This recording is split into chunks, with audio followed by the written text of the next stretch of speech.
There are those that make an impression, are celebrated and enshrined by their game. Then there are those that make an impression, are celebrated and not enshrined, as their memory and glory fade and slip into the ether. Welcome to The Forgotten Ones. Black Betsy, the Shoeless Joe Jackson story. Born on July 16th, 1888, Joseph Jefferson Jackson in South Carolina to a sharecropper. Joe was thrust into the real world very quickly. He started working at the mills at the age of 7. Joe started his career in baseball at the age of 13, where he was paid $2.50 to play on Saturdays with the Brandon Mills team. Joe loved baseball and finally broke out professionally in 1908 with the Greenville Spinners, hitting .346 in his first year. This caught the eye of Philly manager Connie Mack, who then bought out his contract. He couldn't adjust to life in the big city in Philly, and he was stuck in the minors for 2 years, only appearing in 10 Major League games. In 1910, Mack decided to trade him to the Cleveland Naps. Joe spent time with his Naps in their farm system with the Pelicans in New Orleans and won a batting title, leading the team to a pennant, and was called up in 20 games and hit .387. Joe's rookie season was official in 1911. He posted a 408 batting average, second only to Ty Cobb. In 1912, he led the American League in almost every pure hitting category, hitting .395 with a .551 slugging. In 1917, with the White Sox, he won the World Series, hitting .304 with a .333 on base. In 1918, he worked at a shipyard to assist with World War I preparations. Back in the game in 1919, he hit .351, and in the World Series, he hit .394 with 5 runs, 3 doubles, a home run, 6 RBIs, and a perfect fielding percentage. Now, this doesn't sound like the stat line of someone who was throwing the series for money, does it? Now, some personal information about Joe. He couldn't read or write, and there were only a few accounted instances where he actually signed his name. It was usually just an X. Joe would normally have his wife Katie sign the most important documents. There were 2 things in life that Joe loved. 1, his wife Katie, and 2, the game of baseball. The 1919 series of events were turned into several movies and books, most notably the one written in 1963 by Elliot Astronaut, 8 Man Out. Now, at this time, 1918 to 1920, there was a lot of conspiracy going around with respect to baseball and things getting fixed. In fact, in 1918, it was reported that players on the Cubs team were taking $10,000 to flub the 1918 World Series. Now, leading up to the 1919 World Series, it was rampant that there was a fix, and it was all led up to Hugh Fullerton of the Chicago Tribune asking Christy Mathewson, Hall of Fame pitcher and a part of the first 5, to compare notes on plays that they felt may have been offside. Now, Fullerton's suspicious plays were that of someone who had never played the game, as a lot of his accounts weren't shared by Christie at all. But as a reporter, he did run with them. Now, Fullerton's big smoking gun was a play in the 4th inning of Game 4, where there was a hit to left field and Joe came up throwing home just to nab a slower runner, save that score. Now, if you know baseball, it's up to the pitcher who is the cutoff man at this point to see if he can try and get that guy stretching that single to a double or let the throw stay on course. Well, Chakotay flubbed the cutoff, allowing the single to stretch to a double and the run to score. Now, Chakotay may have flubbed the ball purposely by cutting him off, but him cutting it off, if he had a shot at the runner going to second, that would have been the right play. Now, here's a real story, and this is something that's been told to me by a lot of old-timers. At this point in 1919, there were 4 storylines that were all side by side that were going to come crashing to an end very quickly. Now, the first of the storylines. Enter the notorious, degenerate gambling Arnold Rothstein. He was presented an offer from a couple of bookies in Chicago who knew a few of the White Sox players. The offer was simple. Foot the bill for a group of Sox to throw the series for a whopping $80,000. Now, this players' consortium was led by all-around nice guy Ed Chakotay, and Lefty Williams. Now, Lefty was very close with Shoeless Joe. Now, Rothstein was a gambling man, betting on everything that he could as long as he had an edge. And paying for the series, that was his edge. Rothstein was concerned about there not being enough names on the fix and needed more. This was in part to Chakotay and Williams not being enough of talent to turn that tide. Now, with Williams being close with Joe, he told Ed that he'll make sure Joe's in. So Ed told his group to tell Rothstein that Joe was in. That's all that Rothstein needed, and the deal was sealed. It was reported that Rothstein won in the area of $350,000 on that game. I got a feeling that it was a bit more than that. Okay, a lot more than that. Now, once the series was completed, Chakotay and Williams got their money. Here's the second storyline. Once Chakotay and Williams divvied up the money, $5,000 was put in a laundry sack for Joe. Now, Williams had attempted to give that sack to Joe, it is said, 7 times. And each and every time, Joe refused, telling Williams that he didn't take part in what was going on, and he wanted no part of it and did not want the money. Now, in desperation to close the loop, Williams had no choice but to show up to Shoeless's hotel room and drop the sack on his floor and leave. Now, Joe was forced into a situation of having to do something with the money. So his only thought was to go to Charles Comiskey and give him the money and tell him what happened, even though prior to the series, Joe had already told Comiskey what was going on. But Comiskey never believed Joe. He had absolutely no respect for him. Storyline number 3. The old Roman, as he was known, the cheapest of the cheap. The stories of his frugalness were legendary, especially what Charles Comiskey had done to this team during the 1919 series run. Now, he did promise them a bonus if they had won the pennant, which they did. That bonus turned out to be a case of flat champagne. During this year, Comiskey took away a lot of privileges from the team as well, including even laundry services. Having this team show up on the road and at home in dirty uniforms gave them that nickname, the Black Sox. Now, prior to the series, Joe had requested to be benched because he did not want to take part in what was going on. Comiskey refused his request and sent him packing. As it was said, Comiskey had very little respect for Joe. Now, Joe continued to try to give the money, but Secretary Grabner had told him, keep the money, just forget about it. Now, an assertion was made later by Comiskey's family, as they all were well aware of his feelings about this, and it was stated on record, Jackson neither conspired to throw nor attempted to throw any or all games in the 1919 World Series. Now, closing off that storyline on number 3, Joe did not want the money that was given to him.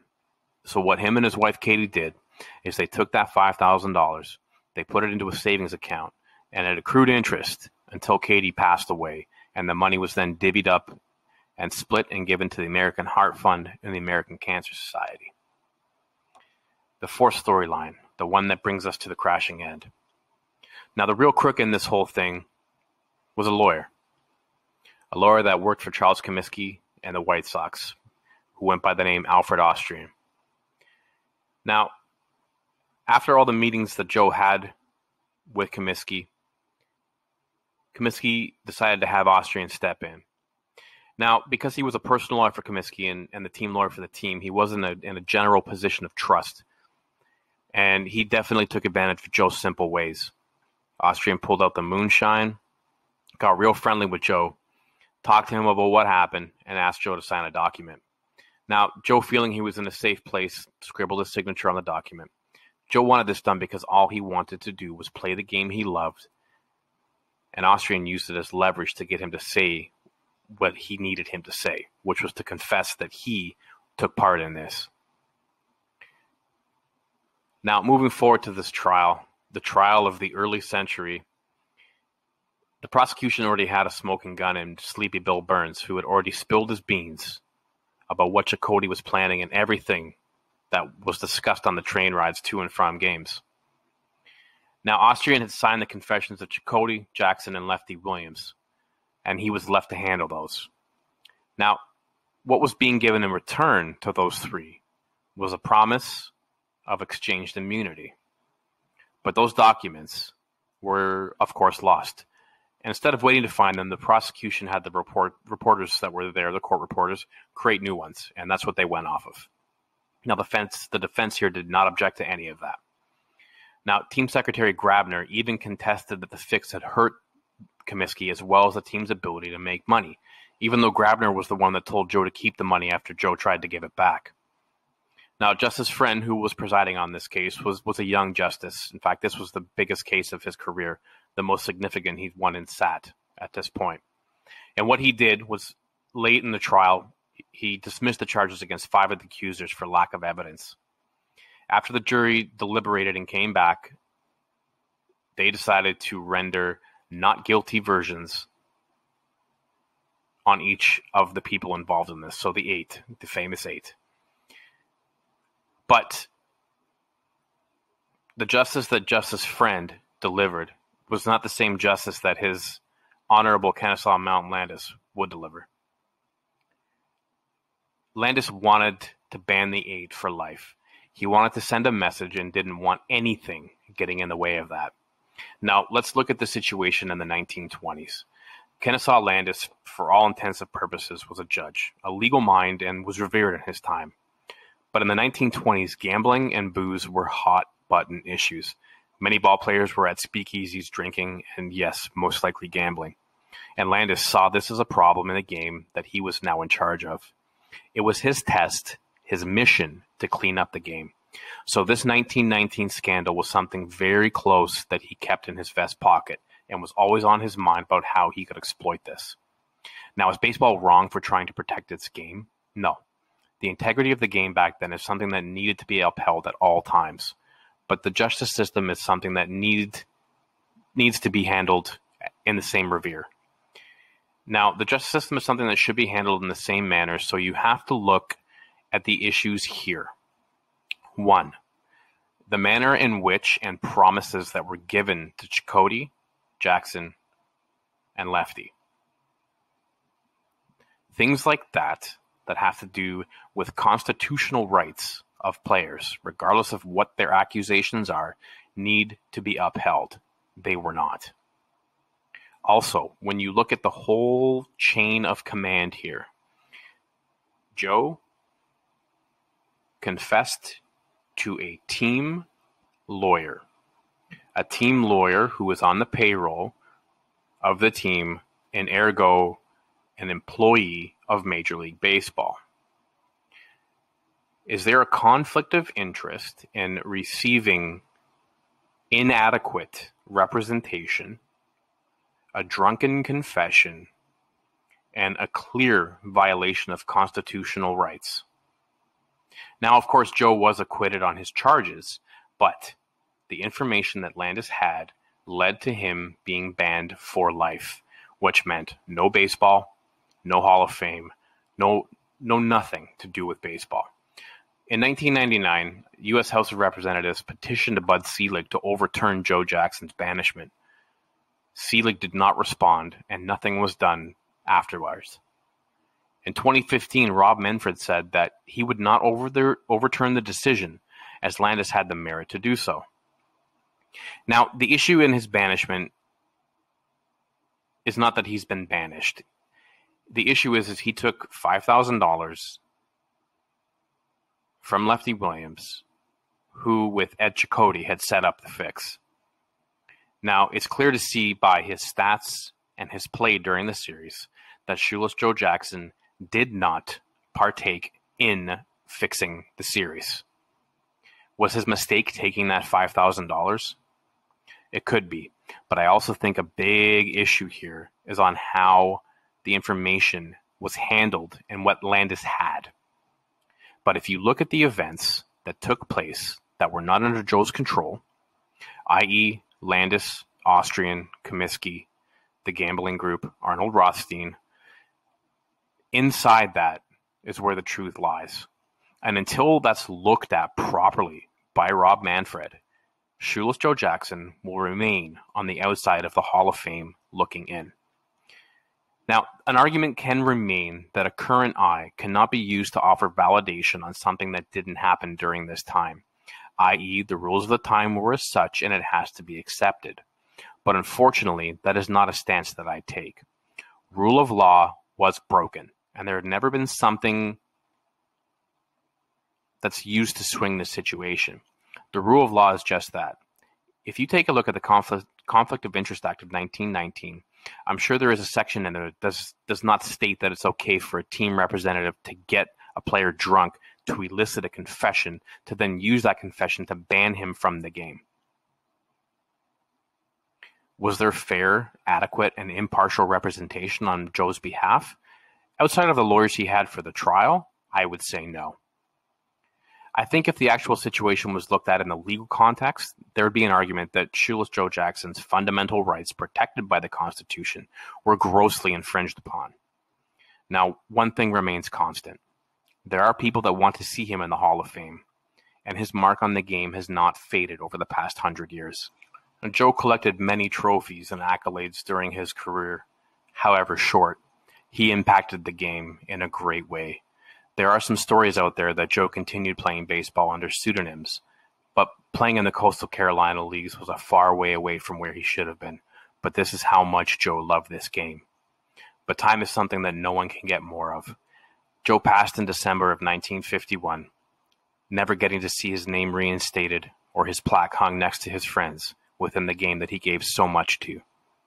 Joe does have a plaque that does hang this very day in a museum where he is enshrined, titled the Shoeless Joe Museum. The story of the 1919 Black Sox and the throwing of the World Series is immortalized. It is now time to immortalize Shoeless Joe Jackson, not for that, but for who he was as a player. But with time, and as the game and generations change, not being in the Hall of Fame has the potential for his impact on the game to fade, ultimately leading to him being a forgotten one. Thanks for listening from Apple, Spotify, or the podcast platform of your choice. We look forward to you joining us next week for the next episode of The Forgotten Ones. Stay safe, support local, and see ya real soon.